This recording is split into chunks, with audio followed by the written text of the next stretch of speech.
En Ukraine, le Bureau national anticorruption a perquisitionné des bureaux liés au chef de cabinet du président Zelensky, Andriy Yermak. Ce dernier a démissionné. Il est indispensable de faire avancer le débat sur l'utilisation des avoirs russes gelés. C'est l'appel de l'ambassadrice de l'UE en Ukraine, Katarina Maternova. Sarah Beckstrom, 20 ans, a succombé à ses blessures au lendemain de la fusillade survenue près de la Maison-Blanche qui a fait un autre blessé parmi les membres de la garde nationale. Andriy Yermak, bras droit du président Volodymyr Zelensky, a présenté sa démission. Il était depuis ce vendredi dans le viseur du NABU, le Bureau national anticorruption ukrainien. Des perquisitions ont eu lieu tôt ce matin dans ces bureaux dans le cadre d'une enquête de corruption impliquant la compagnie d'énergie nucléaire d'État Energoatom. Andriy Yermak a confirmé les perquisitions et a indiqué qu'il coopérait pleinement avec les autorités. L'agence anticorruption n'a pas précisé le statut de Yermak dans cette enquête. Les enquêteurs affirment avoir mis au jour un système dans lequel des membres du gouvernement percevaient des commissions de 10 à 15% sur chaque contrat passé par les entreprises travaillant avec Energoatom pour un total d'environ 100 millions d'euros. Le cerveau de l'affaire serait Timur Mindic, ancien partenaire commercial de la société de production fondée par Volodymyr Zelensky avant son accession à la présidence. En réponse à l'enquête, l'Ukraine a lancé depuis mi-novembre un audit anticorruption massif de toutes les entreprises publiques. L'ambassadrice de l'UE en Ukraine, Katarina Maternova, estime qu'il est crucial de faire avancer le débat sur les avoirs russes gelés. S'ils sont saisis, les fonds de trésorerie de ces actifs permettraient de financer un prêt de 140 milliards d'euros à l'Ukraine pour financer son effort de guerre. Very important is to move on the Russian frozen assets. That's what the Commission presented as the three potential avenues how to secure money for Ukraine, which would send an important signal not only to Ukraine but to Russia as well that Europe will stay with Ukraine. Le projet a reçu le soutien de la plupart des États membres.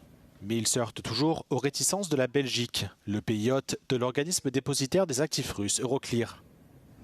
Le Premier ministre belge Bart De Wever a envoyé une lettre au ton ferme à la Commission européenne dans la nuit de jeudi à vendredi. Il estime que le prêt de réparation est fondamentalement problématique et dit rester sans équivoque sur les dangers qu'il représente. Les efforts diplomatiques se poursuivent au plus haut niveau. Mais le temps presse alors que les dirigeants européens doivent se réunir en décembre pour prendre une décision sur ce projet. Sanctions and deliveries and support to the Ukrainian armed forces and the defense industry are all critical. You ask what would happen if it doesn't take place. I think the stakes are very high, and not only for Ukraine but for all of Europe. L'ambassadrice de l'UE souligne que l'économie ukrainienne a été gravement touchée par les récentes attaques russes contre ses infrastructures énergétiques, qui ont entraîné des coupures d'électricité massives dans tout le pays.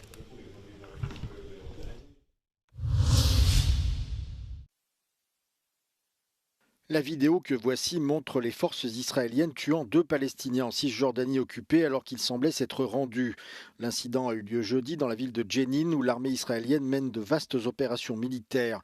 Les images suivantes peuvent choquer certains téléspectateurs. Sur ces images diffusées par Palestine TV et la chaîne de télévision égyptienne Al-Ghad, on voit les 2 hommes sortir d'un garage les mains en l'air et soulever leur chemise pour montrer qu'ils ne portent pas d'explosifs. Ils semblent ensuite recevoir l'ordre de retourner à l'entrée du garage avant que la vidéo ne soit coupée et que l'on entende plusieurs coups de feu. On voit au moins un soldat tirer avec son arme.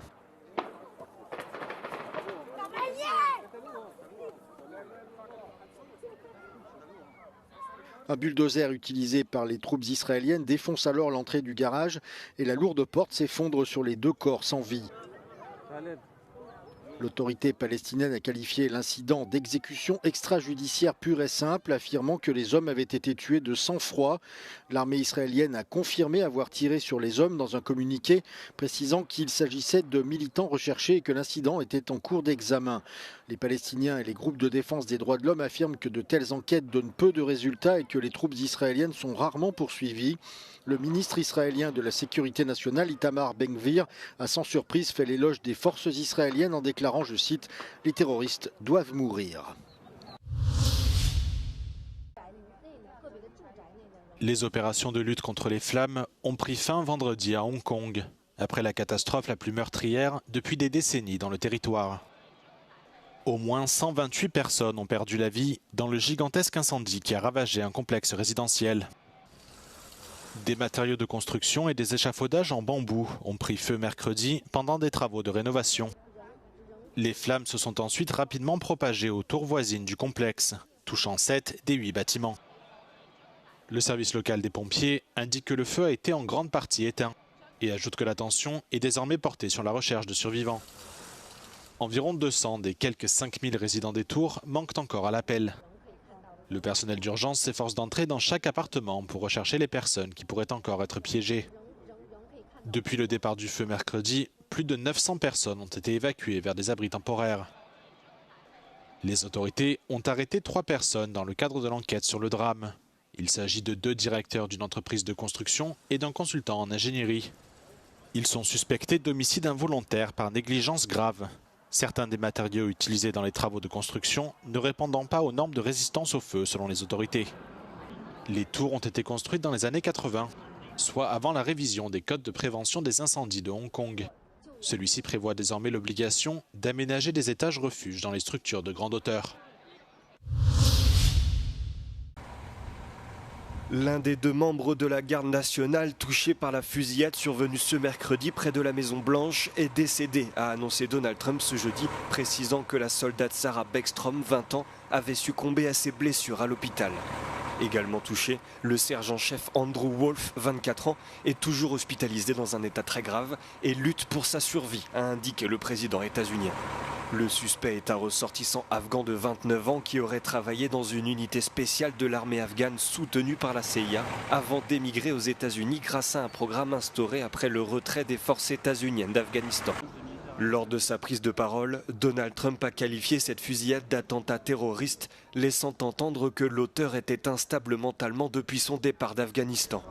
Le chef de l'État a indiqué vouloir mettre fin à l'immigration en provenance de tous les pays du tiers-monde. Il a également affirmé vouloir chasser toute personne qui n'est pas un atout pour le pays. Les alertes météo sont maintenues dans le sud-ouest de la Bulgarie ce vendredi, après plusieurs jours de fortes pluies qui ont provoqué des inondations dans plusieurs communes. Des rivières ont débordé dans la province de Blagoevgrad, affectant 2 municipalités et perturbant la circulation sur plusieurs axes routiers. Des glissements de terrain mineurs sont également survenus jeudi, mais les dégâts ont été rapidement nettoyés par les autorités. Les pompiers bulgares sont intervenus dans de nombreux logements inondés et le réseau électrique a été fortement perturbé ces derniers jours.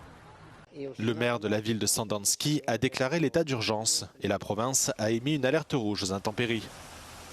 Les pluies torrentielles qui ont commencé mercredi en Bulgarie devraient se poursuivre tout au long du week-end, les météorologues prévoyant jusqu'à 65 litres de pluie par mètre carré. La région est limitrophe de la Grèce, qui a également subi de fortes inondations cette semaine.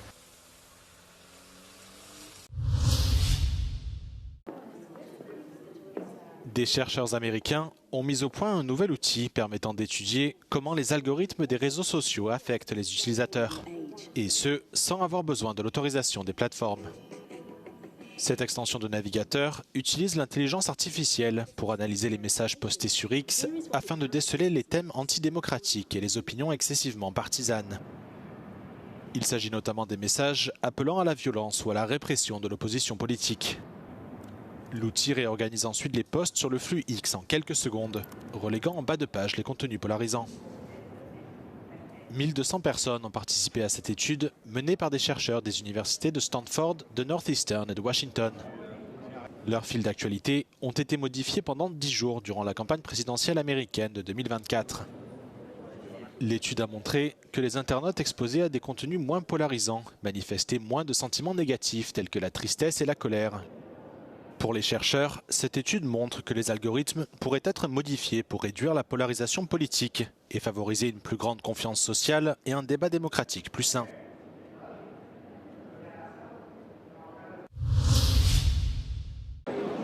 La réforme européenne des droits des passagers aériens semble aller de mal en pis. Le mécontentement à l'égard du projet de texte a atteint un tel niveau que l'industrie a demandé que les négociations soient suspendues.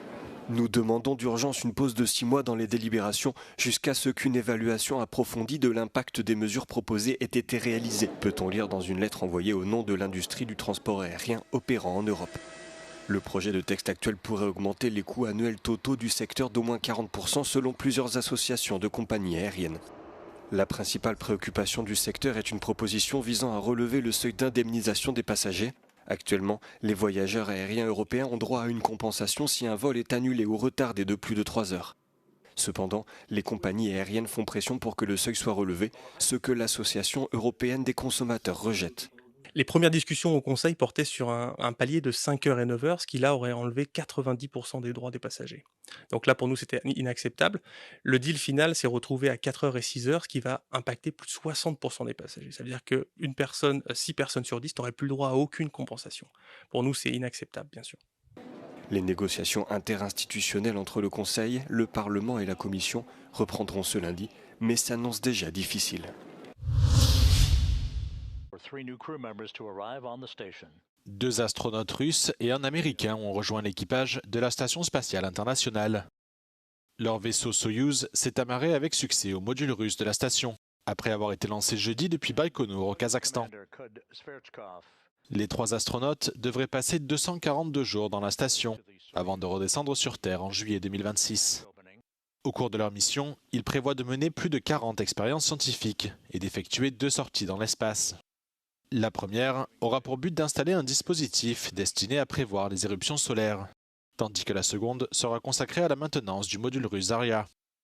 Habitée sans interruption depuis l'an 2000, la Station spatiale internationale sera désorbitée par la NASA à partir de 2031. L'agence américaine a chargé l'entreprise SpaceX de mener à bien cette opération délicate, qui consistera à détruire l'ISS en la faisant plonger dans l'atmosphère terrestre.